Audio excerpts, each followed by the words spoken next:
So welcome to Discovering Creativity. I'm, as usually, extremely excited, as everyone can hear, about this interview. Thank you, Tara, for being with us. I'm so glad that you're from Houston, so we are Mhm. neighbors. And I think you've had a connection with Texas A&M University at one point, so that's awesome.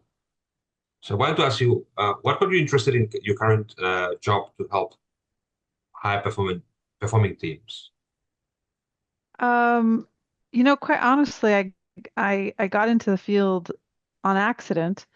Um, I started off in the investment management industry and got asked to join from being on the floor, got asked to join as a trainer to train new hires to work in the organization, be familiar with the investment, stocks, bonds, the Yes. investment industry, similar to what I was educated on.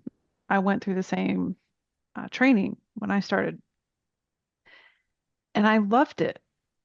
And then that grew into instructional design and a little bit of change management, and then a lot of change management. And then it grew into learning and performance. So building practices and solutions and programs in service of enabling departments to and teams to perform better, getting into organization development and leadership development and executive. So it just grew, it expanded. And I remember at some point in time, I even thought, go back and get my master's degree because I needed that for my career. But I started my master's degree and I was like, and I was pretty good I thought I was pretty good at what I did in the field. And I went back and got my master's degree and when I started, I was like, oh my goodness, I don't know squat. Like the field is huge. It's amazing. Loved it. And a lot of the grad students and professors are like, well, what are you going to specialize in? No, I want to learn everything because I can be a better practitioner to help people and organizations perform better and be better. And it was great going through my grad program and soaked up as much as I could. And it was all in service of enabling people and organizations to see their potential and help them realize that potential. Um, and that's what got me interested. I loved it. I got into an accident and I never looked back. And it just kept growing and growing and growing my interest and also my experience and my competency. And so you found your true passion. Yes, yes, absolutely. So maybe question two, we can change it to that change management. Okay. What do you think are the barriers to change management in general when it comes to delivering these services? What are, how do people respond to this type of offer of help? You know, um, barriers to management, there's so much there. I still like the question that you originally posed, Okay, which is then we go ahead with yeah, creative thinking and yeah, innovation. Go ahead with the that one. creative thinking, innovation, and ideas. Because it's not unique to change. It's not creative thinking, innovation is, I think, inherent in a lot of the solutions that we do and bring and execute as practitioners. Mhm. Um, I think there's a lot of barriers there. One is that people are so used to and comfortable in a way of thinking. I can think of one big oil and gas organization I worked for. I was actually told you can't tell me somebody who is not an engineer, who has no experience in oil and gas, who didn't grow up in our organization and has no experience in capital projects can develop programs to help educate our capital project practitioners and help them be better leaders. That same person became my one of our biggest champions after a couple of years and became my champion for my career,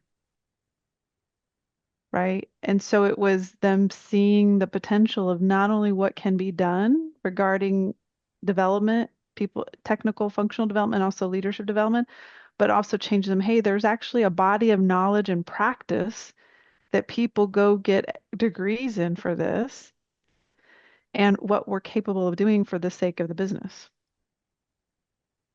So maybe what happened is that this person was so fixated by something called content expertise that this Mm, person said, if you're not a content expert, how can you deliver anything? And maybe you are more of a process expert where you can deliver certain type of services to everyone because I would even say probably a process expert because I thought not only content, but you don't know our processes and practices within our own organization, right? hmm Or within our capital project. So it was just somebody new coming in hmm and being able to expose them to what's possible beyond what they even thought. They thought, oh, engineers can do anything or construction people can do anything. They should be developing the content, hmm right? As opposed to how can we work together? Eventually, they also considered me an engineer in the learning and OD space. I took that as a compliment, right? Yeah, Um, well, so the whole thing is the tension between imagination hmm, and um, an expertise on what you know how to do very well. So if you mhm, have to do the same thing again and again for 20 years, it's very difficult to imagine what could be. right, But when you establish a strategy based on expertise of people uh, bringing down from something seems very well, something is very unique, very novel, right, very useful, and you start making it very practical, very feasible. So making things that are highly original feasible is 80% of the work. It's a lot of work.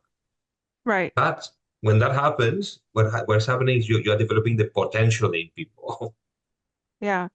And I think the key there is you said something earlier, which is you as a you can see what the need is and what the Mhm. potential and opportunity is.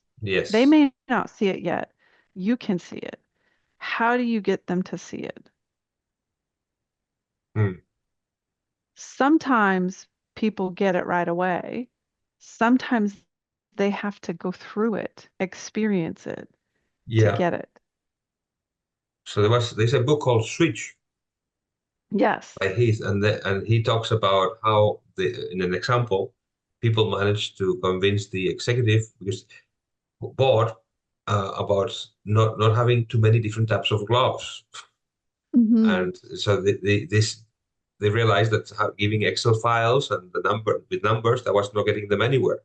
So what they did is they just brought a sample of those 200 or 50, I'm exaggerating, 75 different types of gloves that could be reduced to two or three.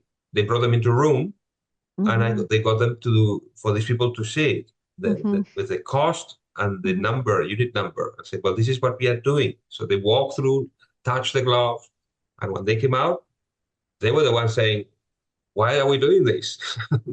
Yes. Because they had the experience. I mean, they tell the story much better than me, but um, that is having the experience is key. That's exactly right. I would say it could be both, right? It could be some Yes. people want to say, well, I don't understand like how you're going to get there. So you have to build it out for them. hmm Some people are, I still don't get it, right? So what it looks like, what this feels. So that's the experience part, which I'm going to go back to as practitioners is a big part of piloting. Yes. Pilots are key. Walk them through it, let them feel it, experience it, touch it, think Mm. through it, have them be even part of it. Like when you do even workshops, right? Trying to do a strategic plan, like have them co-create and have them be part of it. It means so much more. They own it. When they own it, they Hmm. take responsibility. Hmm. How Hmm. interesting they use the word pilot when a lot of people in other fields and they use the word prototype. Hmm. Exactly. Or beta test, you know? Yes, Hmm. Hmm. yeah, that's true. Hmm. So, what are some of your success stories in helping companies achieve outstanding results? Um, I don't mean to be cocky here, but I think because this is one of my values is attaining results. Um, and exceeding expectations on results. I think everything I've done has done that. To the point of even some of my things have gotten industry awards for achieving results. One of them was, again, I'm going to go back to that oil and gas or energy company, right? By the time we got things up and running, we demonstrated the results that we were measuring and it wasn't just, I'm going to say light and fluffy or transactional numbers. It was really adding relevant and meaningful value back to people that people are actually able to do and go back on the job, and apply what they were learning. And then we were actually seeing where they were moving the needle on business results, you know. Something else I'm going to say actually did for Texas A&M University, they brought me on board to improve how they do people development and leadership development and organization development.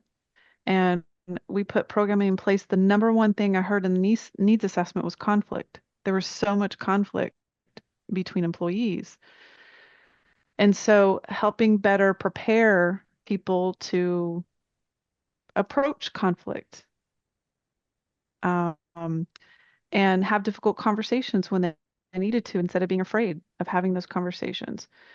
The results we saw is not only were people now feeling more comfortable having the conflict, the difficult conversations, there was even reduction in the number of complaints, like to employee relations, or having to come in and mediate difficult conversations. People were doing it on their own. So I would say that's a result that we attain.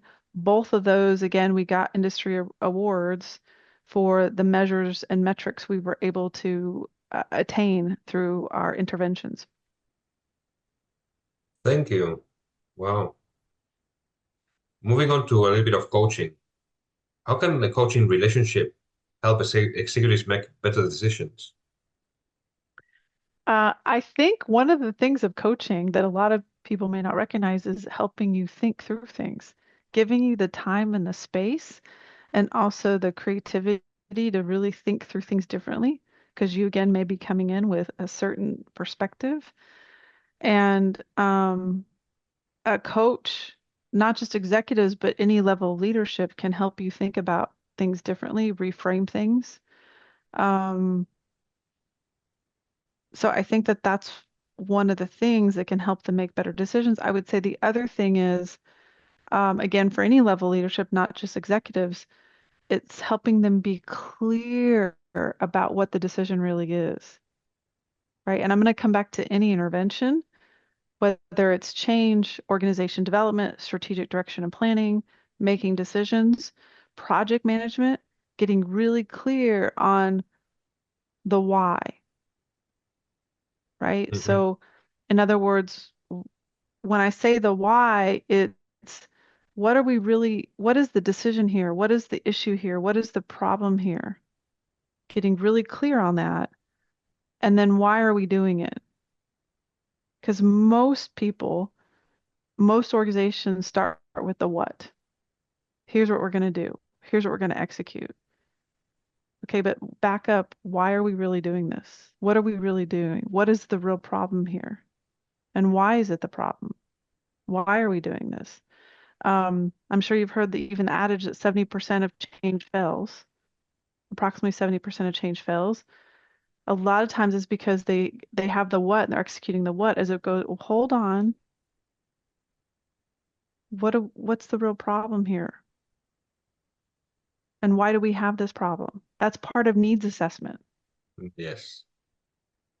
So the clarification, this is a lot of clarifying in terms of asking relevant and meaningful questions. There's this tool called the 5 whys and the tool called webbing. But when you were talking, I thought about Goran Ekvall from Sweden, and he did a bit of creative climate.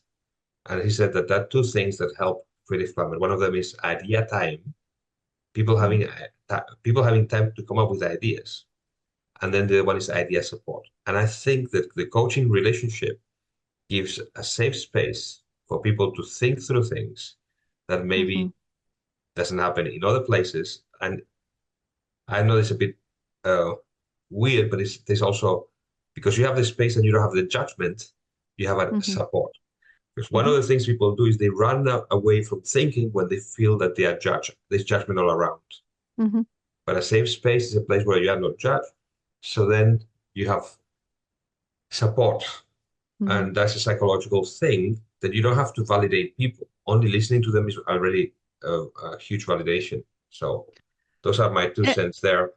Mhm. and I think it's also just having the space because a lot of Yeah. times we're go, go, go, do, and it's slowing down, getting really clear about the why, what's important about this, and the potential impact, and the Yes. different ways of thinking of it, getting out of our mental model. To your point, we're stuck in our mental model and we're Yes. judging that, getting out of that, Yeah. Thinking maybe about future positive and negative consequences or opportunities. or opportunities. Yeah, Mm. that would be a positive consequence. It's not positive. But that's good. That's a good way to frame it. I'm going to use it myself. Um, I think you touched on question 5, so I'm going to question 6. What tools do you prefer to when facilitating groups in the strategic thinking? I don't know about tools. I think my response to this would be whether it's thinking for strategic planning or thinking for initiatives, it's really helping people get clear about certain aspects they're looking to do, right? So if I'm getting into problem solving on an initiative, getting really, really clear about what's the true problem and why are we really doing this? If it's strategic direction and planning, it's getting clear about what's the purpose of this organization? What's the vision that you really want to attain? And is everybody aligned on it? Because if you're not, then you're all going to still go in different directions, or you're going to solve a problem that's really not going to solve if you're not clear. Okay, so now this brings another question, which is this whole thing about align. So you Mm, cannot be aligned in terms of I agree with it or I submit to it. There's a lot of submission mm, in companies. And the other one is I agree to it, and therefore I'm going to do my best to make it successful because my heart is in commit. it. It's Commitment. commitment, right? I Commitment, don't, which is yeah, heart I don't have, commitment, not a mind. exactly. I may not agree, Hmm. but for the sake of whatever's important, I'm committing to it. And I have Yes. to let go of what any attachment I may have to the other alternatives. Yeah. So do you have tools to get people to commit? I don't know if it's tools, it's just practices, right? So I help them understand what you just distinguished. I help them Yes. understand the importance of that Yes. and then why it's important to commit, right? And then what's the consequence if you don't have that alignment? And I think then it's if I do have qualitative decision making, I do employ that, which is we have conversations about it as opposed to ranking or ordering something with a score. But qualitative is where you have a conversation about it based off different metrics, if you will, or measures. And then if somebody's in disalignment, we have a conversation about that. And does that need to change our decision or not? And if not, then having conversation with those people who might have been in dissension, what do you need to kind of commit and let go of anything that's there? And if we need to have a ceremony about it, I think it's all contextual, right? Do we need to have a ceremony so it's actually like you're letting go of it and you're moving forward with commitment? I think, I don't know about tools, but there's practices to leverage depending on the context of the group or the team or the organization and their culture and where they are in maturity. Yeah, I like the idea of having one-on-one conversations about what's because some things people will tell you that and they will tell the whole group. Hmm. And So that's a practice that I do and I've done where my needs assessment, anytime I do needs assessment, I have one-on-one conversations as opposed to doing surveys or doing group. I might have a focus group afterward to say, here's the trends, not saying who I heard it from, right? But here's the trends that came out of the needs assessment. But I always have one-on-one because people are more frank during one-on-ones.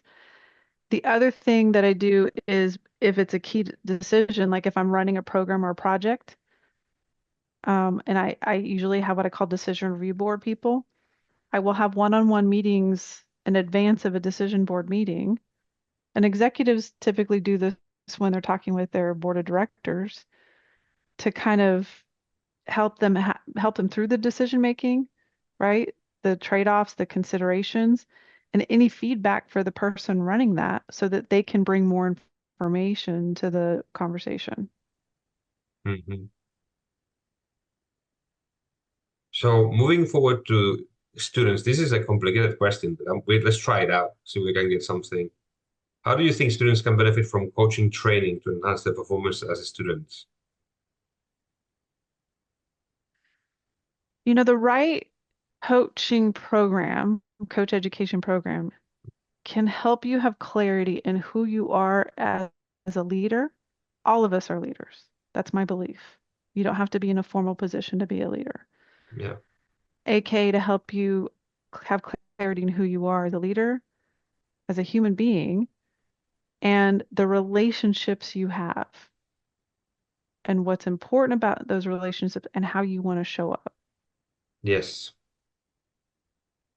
So even if you're not a coach, right? Even if you don't go into coaching as a practice or as a profession, a good quality coach education program can help you um, discover that about yourself and about your relationships and how you want to be in relationship.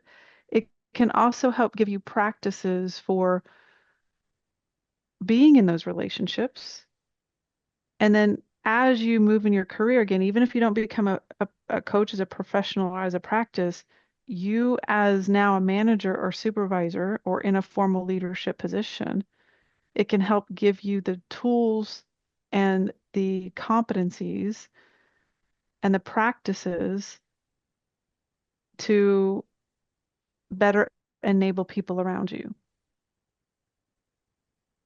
So it will, yeah, you develop as a leader by helping people to develop the potential or giving them Correct. a way to cooperate, collaborate, work together, leverage on their strengths, recognize their strengths, and then maybe align their strengths to the group. It could be even if there's some feedback I need to give somebody, Mhm. right? And help them improve. I don't want to focus too much on strengths. Yes. Yes, you want to leverage people's strengths, but um, if you focus too much on strengths, then you have blind spots, right? So coaching is not just about having people discover their strengths. Coaching is helping them broaden, like we talked about before, broadening perspective. In that broadening perspective, I have blind spots I'm not seeing, right? So Yes. there could be something you're just improving, expanding their mental model, if you will, how they think, how they feel, the conclusions they make. Yes. Um, What they pay attention to, the level of exactly. awareness. That's exactly right. And then what do they want to do with that? Yes. Hmm. So what is the greatest need in leadership development right now? That's a loaded question. I know it's just It's a super difficult. loaded question. I would say it's loaded, and there's different levels and facets to this. I think it's loaded in and it's contextual depending on the organization you're in. Some organizations are not doing leadership development. They're doing what I call light and fluffy, which is um, team building activities, like having fun, as opposed to really developing you as a leader. Um, Some are, you want to call it leader with, I've heard the term, I think it's leadertainment, right? That's Yes. not leadership development. Is it entertainment? Yeah, it's entertainment, right? It's not Is meaningful and relevant to really you being an effective leader. And that's because they want to maybe live a life that they're providing something, Mm, but because there's a culture. If the culture is one more program, one more mhm, thing's useless thing. So then the executive, I mean, the people say, well, let's continue this way of working by giving people some time off. If mm, this is a holiday, mm, which you get to enjoy this and then go back and do the same thing you've done before. mm, So you don't have to mm, make any changes. But mhm, so, and that is because it's part of the culture. So when you said that change only happens and maybe that doesn't happen all the time, and there's a lot of things that fail, maybe it's because training fails. And training fails because people are not willing to uh, use meaningful ways of assessing this change in positive ways. The interesting thing about change, when you think about trying something new, trying something new is a scary thought because you can fail. right. So trying something new, which is a creative thought, if you do a lot of clarification why you want to do it, how you're going to do it, bring the expertise, you have more chances for it to be successful. And when everybody give their best into something that has been thought through and becomes successful as an improvement, everybody's happy. It's a sense of fulfillment, greater Mm, loyalty, greater benefit for our customers, etc. There are a lot of win-win-win situations, but that has to start with desire for improvement that is more than cosmetic, mm, that is substantial, and that mhm, is creating a deeper competitive advantage for us in the marketplace. So people will be thinking about this and saying, well, how can I achieve that? Well, if it's going to be always the brilliant idea by one executive, then it's going to be a bit more challenging unless he knows how to get it implemented very well. But very often, a lot of these things could happen because you leverage on the potential of your leaders. So maybe one of the things I'm suggesting is that number one, what is needed is for people to take training seriously and to take these type of services that you offer seriously and to embrace change by trusting expertise in a certain level, a certain area. And the second thing is to get some sort of knowledge of knowledge and wisdom about something called the creative leader or creative leadership, mm. which is the ability to solve complex problems in an uncertain environment. Mm. I'm just answering my own question, but that's because I'm tired. I'm so sorry. Well, and here's the thing is when you said training, and this is something in the learning and development space that has been around for a while now, is training is very much like, someone shared with me when this was a shift for me, is like training is like you're training your dog, right? Or your pet, which is it's behavioral. Yes, it's behavioral, but it's almost like it's transactional, right? I'm telling you to do it this way versus let's have some education and learning. Like, so I may not be telling you exactly what to do, which even ties into coaching, right? I'm giving you, here's the concepts, the foundation. You still need the foundation, right? And then it's going through experiences so that you apply them and then you learn from that application. To your point, you have something new, you try it in a safe environment, even if it's in the workplace, if you have a psychologically safe environment, I'm trying something new and okay, maybe I didn't do too well. What did I learn from that? What would I do different next time? And so it's not a training or a training environment or a training class. It's actually like I'm going and getting education and learning or learning and development, right? Um, I would say the other thing to number 8, it's very contextual, making sure it's meaningful and relevant. I'd say the other thing is I think it's evidence-based. What I mean by that is there's some things in the scholarly world that are very meaningful and relevant to move the needle. There's something in the practice world that is as well. And that you're measuring your results, like your interventions you put in place are actually based on needs. Not Yes. because you want to, not because it's fun, not because it's a trend, but because it's needed. Everything that's out there in leadership development may not be needed for an entity, right? And that it's also, again, grounded in some sort of evidence, right? Whether it's in practice or scholarly, because not everything in either of those is evidence or works. Not everything that works in one organization will work in other organizations. So it's needed in that organization, and that you're measuring on the outside, are we actually moving the needle to address our needs? If not, then we need to go back and, improve things. It's about making a difference for the sake of what's needed in the organization or the individual, right? Yeah. The other thing I would say to that is what is very prevalent in the coaching space and has been around in academia for a while that practice has started paying attention to. I actually did a conference presentation on this. Practice has started paying attention to it, and I think because it's out of COVID, what's happened to COVID, is adult development, not adult learning, but adult development, right? So expanding our consciousness of our mental model, how we operate as an individual, as a human being, as a leader, and really slowing things down and taking a look at operating in consideration of what's really important. Yes. So this whole thing about needs and what's important, that's a bit of the learning process.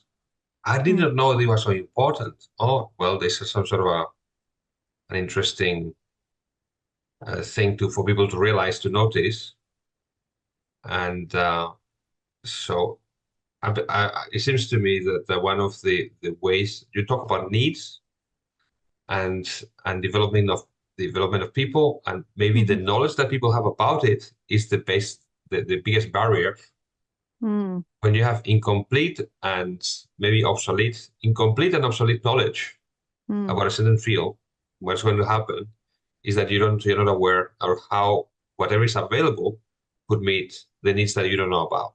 So the whole mhm, thing here is that there are two ways to look at this thing. And number one, once you're aware of the need and you appreciate what's available, the help or the instruments or who can help you, what methodology, what is the evidence out there that can help you, then you have to help people align these two things. The answer to the question. So that's, in other words, what I'm saying is that this is quite a difficult sell. It's mm, easy sell for people that have some sort of knowledge about it. People are very ignorant. It's going to be more challenging. mm, mm. But Yeah. I mean, I think that this is a tremendous area I call it food for thought, Mm, to dig deeper. And um, of all the interviews I've had so far, I think that this is one of the most insightful. So I want to thank you for your help. And this whole thing, it has to do with, I hate to be in a silo and only talk to people mm. that speak my Thank language. you. So I like when people tell me, I don't understand what you asked me 5 questions before we started the meeting, the interview. And I thought this is really meaningful because it's called building bridges. Mm, You want to build a mm. bridge, so you can see, well, in what ways what we are doing can help companies develop. Uh-huh. Yeah. And that's a great analogy because that's us as practice state, and we can help bridge that, even if it means Yeah. expanding their perspective on what the need is and what the desired state Yeah. is. Yes. Yeah. Yeah. Yeah. I think that that's one of those areas where coaching helps tremendously Hmm. to Yeah. so it's this whole thing about discovery. Oh, Hmm. now I finally realized when I was doing coaching, I was asking people questions, and I call it creative thinking coaching. So it was a certain area. But as I was helping people to use tools, methodologies, techniques, etc., we came up with questions. And sometimes, I think a couple of times, clients told me, the moment I asked myself that question, things changed for me. Mm, mm, So there's a and so this is what the coaches can bring to the table. Anyway, Yeah. I want to thank you. I think that we have covered everything we wanted to cover for this Good. program.